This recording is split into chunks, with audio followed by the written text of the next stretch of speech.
Hercules and Apollo. The fate of Troy. The city of Troy, its towering walls and proud citadel gleaming in the sunlight, had long been a beacon of strength. Yet, its future now trembled on the edge of doom. The great city had fallen under siege from all sides, its allies slain, its warriors outmatched. But there was still hope. Hercules, the mightiest of mortals, had come to Troy's aid. His strength was legendary, his deeds immortal, yet, for all his power, his final challenge would come not from mere men or monsters, but from a god. Apollo, the god of the sun, music, and prophecy, had taken the side of the Greeks. His love for the city of Delphi and his desire to see the war end in favor of the Greeks had made him an enemy of Troy. But it was more than just loyalty that drove Apollo. His pride was wounded. His temple in Troy had been desecrated during the war, and his vengeance was a storm waiting to break. On the eve of the final battle, beneath a blood-red sky, Apollo descended from Olympus, his golden chariot blazing with the fire of the sun. His eyes glowed with divine wrath as he appeared before the gates of Troy, calling out for its champion. Let Hercules, the so-called mightiest of mortals, come forth.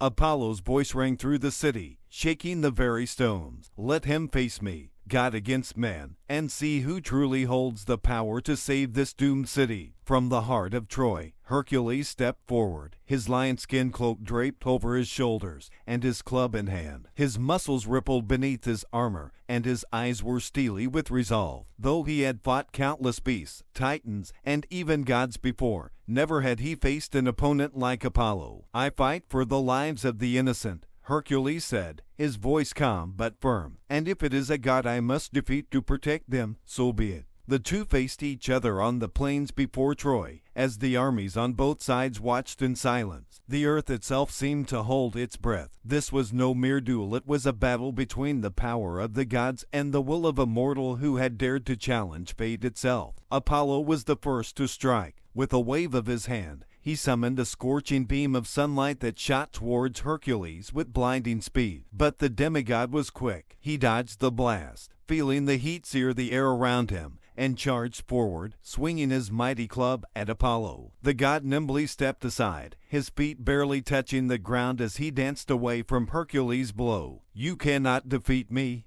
mortal, Apollo taunted. I am the light of the heavens, the divine protector of prophecy. Your strength is nothing before my power. But Hercules did not falter. He swung again and again, each strike faster and more powerful than the last. His club smashed the ground, sending shockwaves through the battlefield. But Apollo was too swift. The god moved like the wind, evading every attack, his golden bow appearing in his hand. With a single motion, Apollo unleashed a volley of arrows, each one tipped with divine fire. Hercules roared in defiance. Raising his shield, he deflected the arrows with a thunderous clang. His lion-skin cloak, impenetrable to mortal weapons, blazed as the divine flames licked its edges but could not burn through. The two fought like titans, neither giving ground, each testing the limits of the other's strength and skill. But as the battle wore on, it became clear that Hercules' mortal strength could not match the endless power of a god. Apollo, untouched by fatigue, began to wear Hercules down, his attacks becoming more ferocious, more precise. A final beam of searing light knocked Hercules to his knees. His shield shattered, his club splintered. Apollo stood over him, the sunlight behind him casting a long shadow. This is the end, Hercules, the god said coldly. Troy will fall, and you will join it in ruin. But as Apollo raised his hand for the final blow, a voice echoed through the battlefield, a voice neither mortal nor godly. It was the voice of Zeus, ruler of Olympus, father of Hercules and Apollo alike. Enough! The sky darkened, thunder rumbled across the heavens, and a bolt of lightning split the clouds. Zeus appeared between the two combatants, his presence undeniable, his power absolute. You both forget yourselves, Zeus said, his eyes glowing with divine authority. Hercules, my son, you have fought valiantly, but no mortal can defeat a god. And you, Apollo, have let your pride and anger blind you. This is not your war to win. The fate of Troy shall be decided by men, not gods. Apollo lowered his hand, his face a mix of frustration and respect. He knew better than to defy his father. Hercules, still kneeling, bowed his head, his body battered but his spirit unbroken. Zeus turned to the city of Troy, his gaze softening for a moment. "The gods will withdraw from this war," he declared. "Let the mortals decide their own fate." With that, Zeus vanished, taking Apollo with him, leaving Hercules alone on the battlefield. The armies, Greek and Trojan alike, stared in awe at the scene that had unfolded before them. Though Hercules had not won the duel, he had proven something far greater, that even against the might of the gods, a mortal's courage and will could stand unshaken. The battle for Troy would continue, but the destiny of the city was no longer in the hands of the divine. It would be decided by the choices of men, with the shadow of gods watching from afar. And so, Hercules, weary but undeterred, returned to Troy, ready to fight alongside its people until the very end. The duel of Hercules and Apollo. The fall of a god. The city of Troy stood on the brink of destruction. Its towering walls, once impenetrable, now bore the scars of endless battles. The Greeks had brought their champions, their cunning, and even the gods themselves into the fray. But now, in the city's darkest hour, it was Hercules, the mightiest of all mortals, who answered the call to save the embattled city. Hercules had come not for glory, but for justice. He had no love for the politics of gods and kings, but he could not stand idly by while innocent lives were extinguished by divine wrath. His path had led him to Troy, and there he faced his greatest challenge, a duel with Apollo, the radiant god of the sun. Apollo, enraged by the insults to his temples and his favored Greeks, descended upon Troy in a blaze of light, his bow gleaming like fire, his face cold with divine vengeance. "Come forth, Hercules!" Apollo's voice thundered across the plains. "Let the strongest of mortals dare to challenge the god of light and prophecy. Let us see if your strength can defy the heavens themselves." Hercules stepped forward, his lion-skin cloak draped over his broad shoulders, his knuckles wide around his club. He had faced gods before, but none as powerful or radiant as Apollo. The battlefield stilled as both army, the Greeks and Trojans, watched with bated breath. "I face you not as a challenger, Apollo," Hercules called back, his voice resolute. "I stand for the people you've abandoned to their fate. I fight not for my glory, but for theirs." Apollo's golden eyes narrowed. "Then you will fall, mortal, as all who defy the gods must." Without warning, Apollo released an arrow from his divine bow, the shaft burning with the heat of the sun itself. The arrow streaked toward Hercules, faster than any mortal could hope to see, but Hercules moved with the reflexes of a demigod. His shield rose in time, deflecting the searing light. The ground beneath them cracked and smoldered from the impact. Hercules charged, his footsteps shaking the earth. With a mighty swing, his club arced toward Apollo, who effortlessly sidestepped, the sunlight around him bending as if to shield him. Hercules growled, his muscles tensing as he swung again, each strike coming faster, heavier. Yet Apollo danced out of reach, his divine form untouchable. "You are strong, Hercules," Apollo said, his voice ringing like music through the chaos of battle. "But you are only mortal," Hercules snarled in response, his eyes blazing with defiance. "I fought gods before, Apollo. I am not afraid of you." With a wave of his hand, Apollo unleashed a torrent of sunlight, blinding and scorching. Hercules shielded his face, but felt the heat burning through his lion-skin cloak. With a roar of pain, he slammed his club into the ground, creating a shockwave that disrupted the gods' attack. The earth split beneath them, dust and rock flying into the air. But Apollo's radiant figure emerged from the dust, untouched, unscathed. He drew another arrow from his quiver, its tip glowing with the fire of the sun. "It is over, Hercules. No mortal can defeat a god." Hercules' eyes narrowed. His body was battered, his arms heavy from the fight. But he had faced the impossible before. Gritting his teeth, he tightened his grip on his club.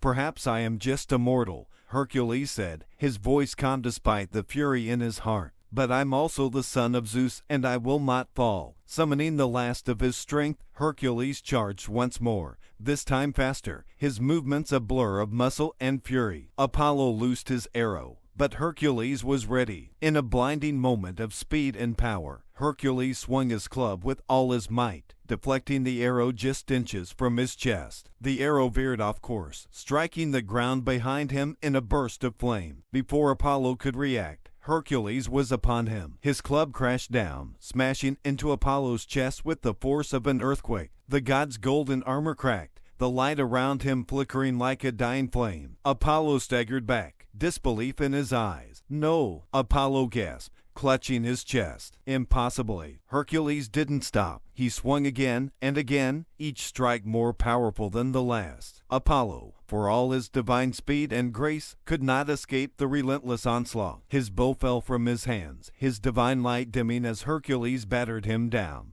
blow by blow. With one final, thunderous strike, Hercules brought his club down upon Apollo's head. The god of the sun fell to his knees, his golden blood spilling onto the battlefield. The armies of both Troy and Greece watched in stunned silence as Hercules stood over the fallen god. Apollo, beaten and broken, looked up at the mortal who had defied him. His voice, once so powerful, was now a mere whisper. How can a mortal defeat a god? Hercules, breathing heavily, lowered his club. "Strength is not just in the body, Apollo. It's in the heart. You fight for your pride. I fight for something greater." With those final words, Apollo's form flickered, his divine essence vanishing into the air like the last rays of a setting sun. The god was defeated. Troy's defenders erupted into cheers, their hearts swelling with hope. Hercules had done the impossible. He had defeated Apollo, and in doing so, had given Troy a chance at survival. But Hercules did not celebrate. He knew that even though he had bested a god, the war was far from over. As he turned back toward the city, he silently vowed to continue fighting,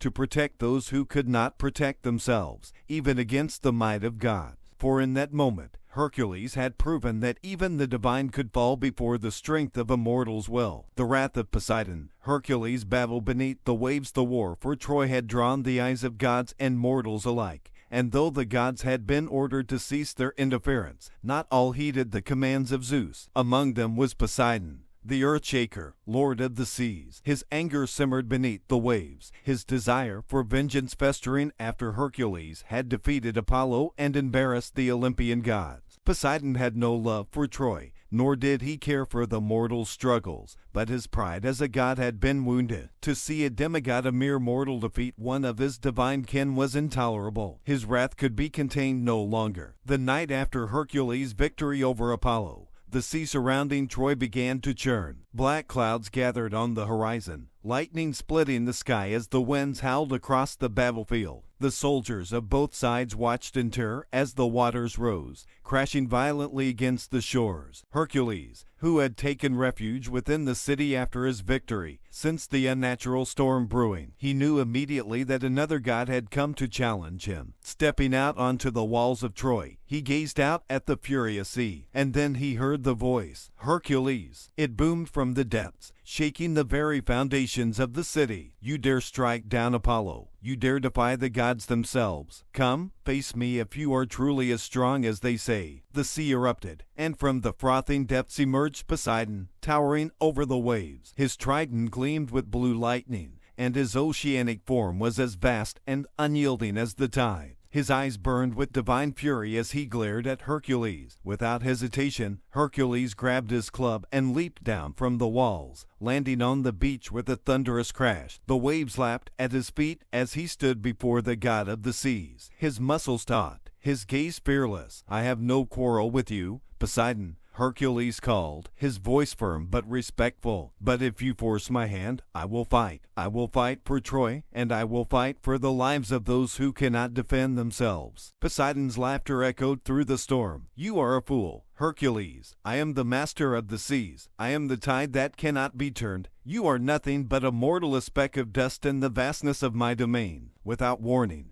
Poseidon raised his trident and slammed it into the ocean. A massive wave rose up, towering like a mountain, before crashing down toward Hercules with the force of 1,000 storms. The demigod planted his feet in the sand, bracing himself, and as the wave struck, he raised his club, smashing it into the water with such force that the wave split in two, crashing harmlessly around him. Poseidon snarled in frustration, "You defy the ocean itself? I will show you the true power of the sea." With a flick of his trident, the waters beneath Hercules' feet began to swirl, dragging him into the sea. The ground turned to mud, and before Hercules could react, he was pulled under the surface by an unseen force. The ocean swallowed him whole, plunging him into the dark depths where Poseidon ruled supreme. Underwater, Hercules struggled against the current. The weight of the water pressed down on him, but he fought with all his might, kicking and pushing his way toward the surface. But before he could break free, Poseidon appeared in the murky depths, his eyes glowing with blue light. "You are in my domain now, Hercules," Poseidon growled, "and no air to breathe, no earth beneath your feet. You will die here, alone, as all mortals must." Poseidon thrust his trident forward, and a powerful current blasted toward Hercules, striking him square in the chest. The demigod was hurled backward, slamming into the rocky seabed with enough force to crack the stone. Pain surged through his body, but Hercules gritted his teeth and forced himself to stand. With a roar of defiance, Hercules launched himself toward Poseidon, his club swinging with all his might. The water slowed his movements, but his strength was unmatched. Poseidon blocked the strike with his trident,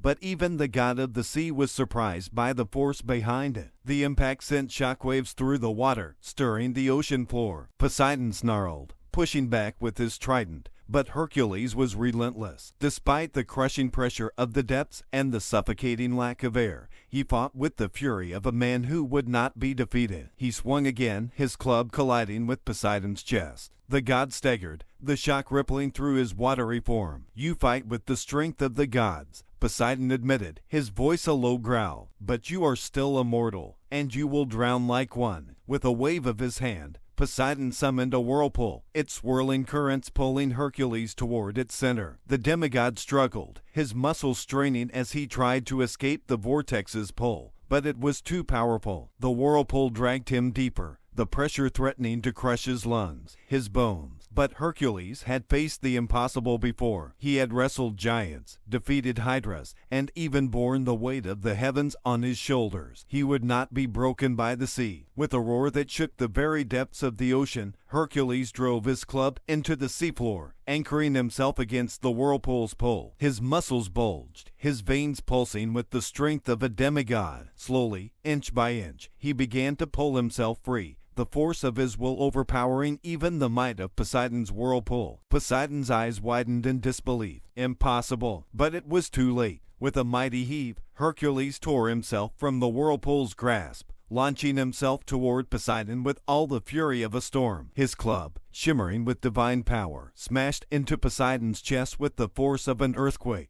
Poseidon howled in pain as the blow sent him reeling. The ocean itself seemed to shudder as the god of the seas fell to his knees, his trident slipping from his grasp. Hercules stood over him, his chest heaving, his eyes blazing with victory. Poseidon, gasping and weakened, looked up at the demigod. How can a mortal defeat the Lord of the seas? Hercules lowered his club, his voice calm but firm. "Strength is not in the domain, Poseidon, it's in the heart of the one who fights." With that, Hercules turned and swam toward the surface, breaking free of the ocean's grip. The storm above had cleared, the sea now calm and still, as if even the ocean itself recognized Hercules' victory. Poseidon, beaten but not broken, remained beneath the waves, his pride shattered. He had underestimated the strength of a mortal, of a man whose heart and will could match the power of the god. As Hercules stood on the shore, drenched but triumphant, he knew that his battles with the gods were far from over. But he had proven,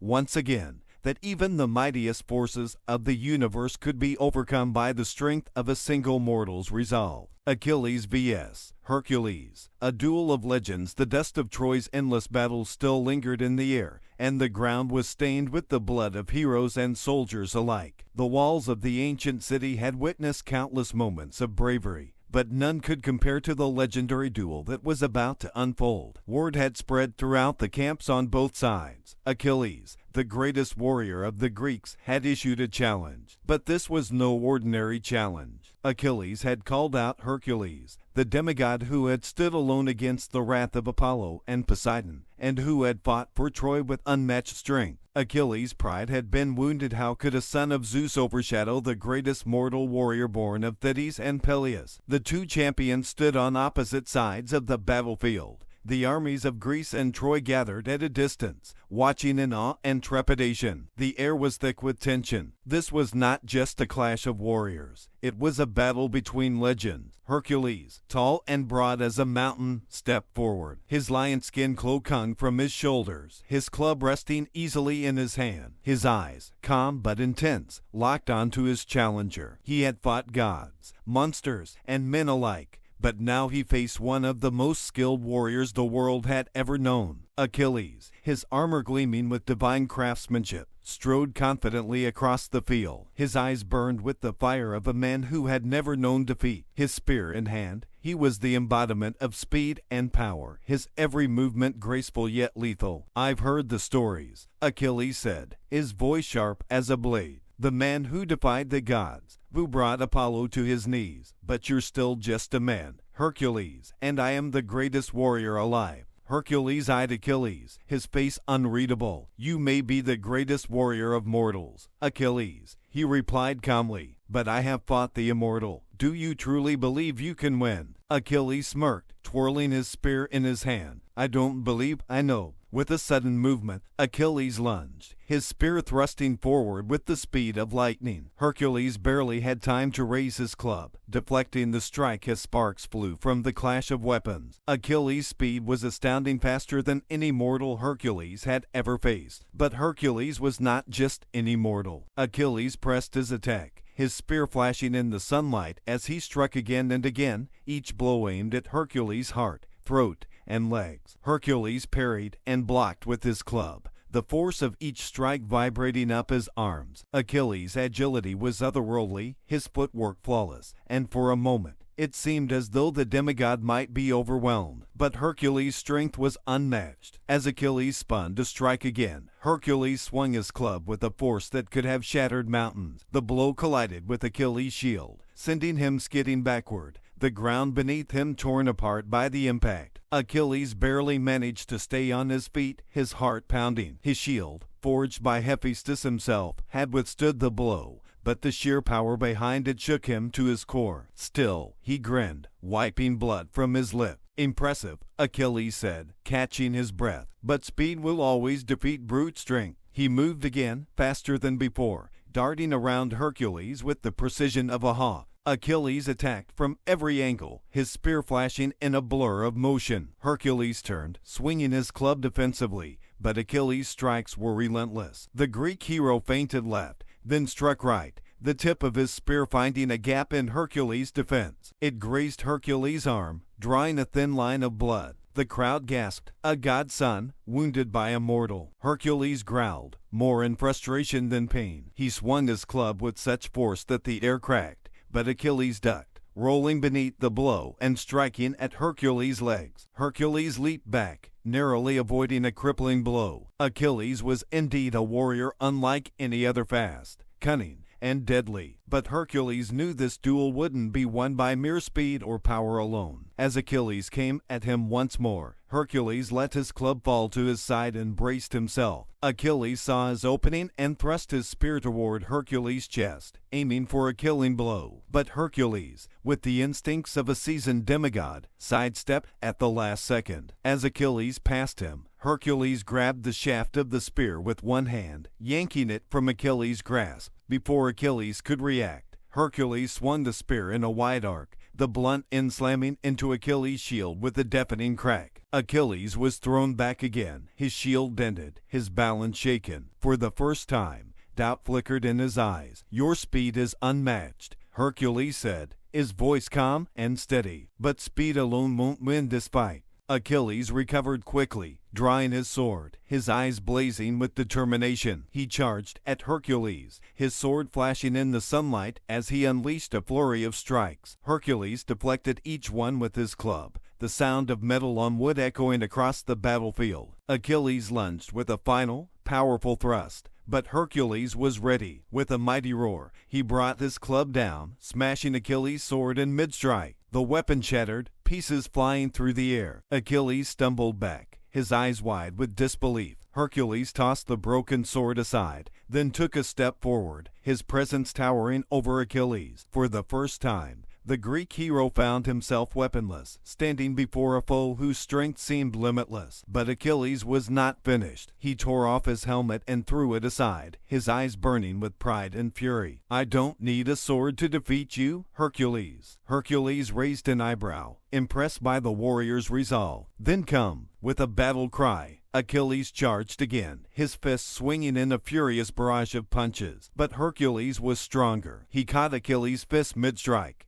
gripping it tightly before twisting Achilles' arm and sending him crashing to the ground. Achilles rolled to his feet, but Hercules was already there, lifting him off the ground by the collar of his armor. With a final, thunderous roar, Hercules hurled Achilles to the ground, the impact shaking the earth. Achilles lay still, the wind knocked from his lungs, his body bruised and battered. He had fought harder than any mortal ever could, but against Hercules, even the greatest warrior of Greece had met his match. Panting heavily, Achilles looked up at Hercules, pain and exhaustion in his eyes. Yet, there was no hatred, no bitterness, only respect. "You are stronger," Achilles admitted, his voice hoarse. Hercules nodded, extending a hand to the fallen warrior. "You fought with the heart of a lion, Achilles, but this was never about strength alone." Achilles hesitated for a moment, then grasped Hercules' hand. The crowd watched in stunned silence as the two greatest warriors, each unmatched in their own way, stood together in mutual respect. Though Hercules had won the duel, both men knew that they had fought not just for glory, but to test the limits of their strength and resolve. And in that moment, they were no longer rivals, but equals in legend. As the armies of Greece and Troy looked on, they understood one thing clearly: heroes like Achilles and Hercules would be remembered for all time. Their battle etched into the annals of history as a clash of the greatest warriors to ever walk the earth. The fall of the Greeks, Hercules' triumph. At Troy the sun hung low over the plains of Troy, casting long shadows across the battlefield. The once great city, battered but unbroken, stood defiant. Its towering walls, though scarred by war, had resisted the might of the Greeks for 10 long years. Inside the city, a new hope had risen, one that neither gods nor mortals had anticipated. Hercules, the son of Zeus, now fought for the Trojans. Word had spread quickly through the Greek camp of Achilles' defeat at the hands of Hercules. Morale had been shaken, and whispers of doubt spread like wildfire. The greatest heroes of Greece, Achilles, Ajax, and even Odysseus, had failed to turn the tide of war. Now, with Hercules on the side of their enemies, the Greeks faced the terrifying prospect of a new, nearly invincible foe. But the Greek commanders Agamemnon, Menelaus, and Nestor were not easily cowed. They rallied their forces, thousands strong, and prepared for a final, decisive assault on Troy. Their plan was simple: overwhelm the city with sheer numbers. But they had underestimated the might of Hercules. The gates of Troy opened as the Greek army approached, and out stepped the legendary demigod. His lion skin cloak fluttered in the breeze, his massive club rested on his shoulder,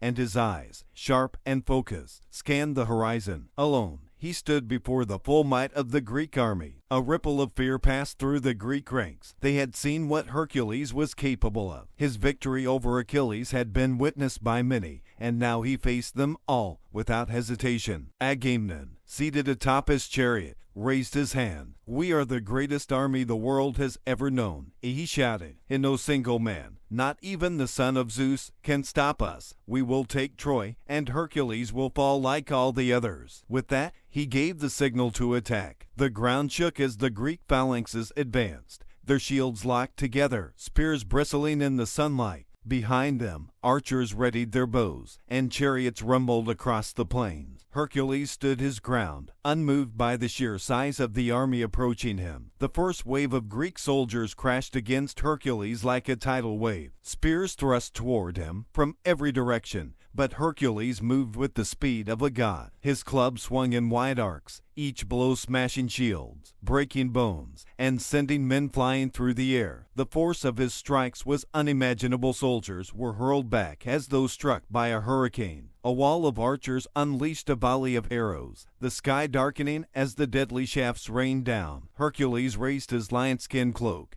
and the arrows, instead of piercing his flesh, clattered harmlessly against the impenetrable pelt of the Nemean lion. He charged forward, closing the distance between himself and the archers in a blur of motion. With a single swing of his club, he shattered their ranks, scattering the bowmen like leaves in a storm. The Greek commanders, watching from afar, were in disbelief. Hercules had not slowed, had not faltered. Hundreds of their finest soldiers lay broken in his wake, yet he pressed on. A one-man army against the might of Greece. Menelaus, desperate to turn the tide, led a charge of chariots toward Hercules. The thundering hooves of horses shook the earth as they bore down on him. but Hercules stood firm. As the first chariot neared, Hercules leaped into the air, his body soaring over the rushing horses. He landed on the chariot, grabbed the reins, and, with a mighty heave, tore the chariot apart, sending Menelaus crashing to the ground. Before the other chariots could react, Hercules grabbed the wheel of one and hurled it like a discus,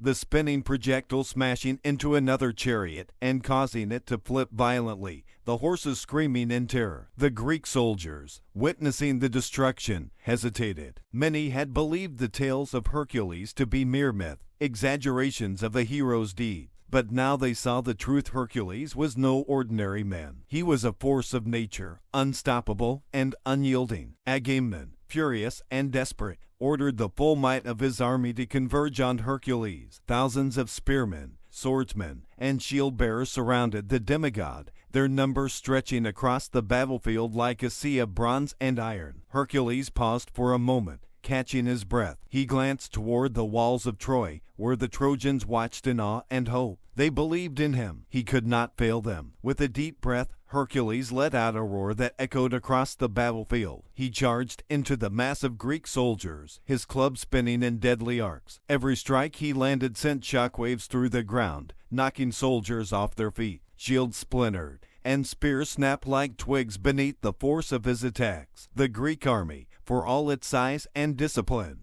could not withstand the sheer ferocity of the demigod. The more they threw at him, the stronger he seemed to become. Hercules moved like a whirlwind, his muscles surging with divine power. He tore through the ranks, smashing aside whole phalanxes, breaking through formations that had held against entire armies. The battlefield was a blur of chaos as the Greek forces began to crumble. Odysseus, ever the strategist, watched in horror as the battle turned against the Greeks. He had fought beside the greatest of heroes, but he had never seen anything like this. Retreat, he called to the remaining soldiers. Fall back to the ships. But it was too late. Hercules had already reached the heart of the Greek army. Agamemnon, still seated in his chariot, watched in terror as the demigod tore through his forces. He gripped his sword, his knuckles white, as Hercules strode toward him. "You cannot stop me," Agamemnon shouted, though his voice wavered. "I am the king of kings." Hercules said nothing. With a single blow, he shattered Agamemnon's chariot, sending the king sprawling to the ground. Agamemnon scrambled to his feet,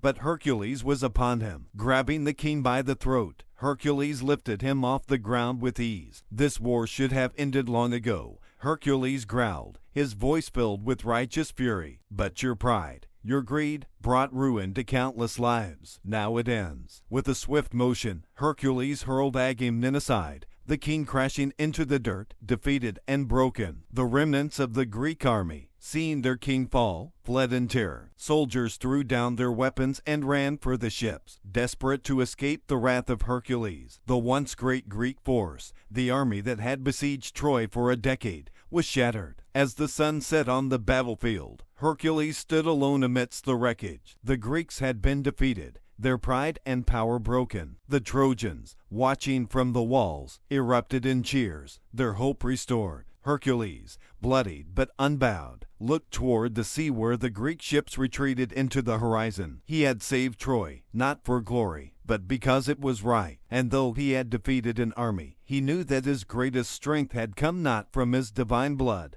but from his unshakable will. The legend of Hercules grew that day, not just as a demigod, but as a savior of Troy.